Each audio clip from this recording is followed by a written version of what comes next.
Witamy na wideo szkoleniu PCWorks w 5 krokach. W pierwszym odcinku pokażemy, jak stworzyć nowy projekt, zapisać go oraz utworzyć wersję spakowaną. Na początku tworzymy nowy projekt. Z menu File wybieramy New Project.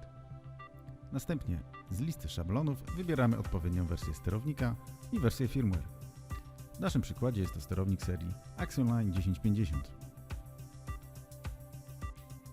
W drugim kroku zapiszemy utworzony projekt. Z menu File wybieramy Save Project As.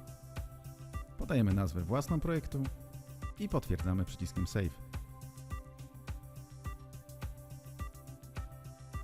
W następnym kroku zapiszemy projekt w wersji spakowanej.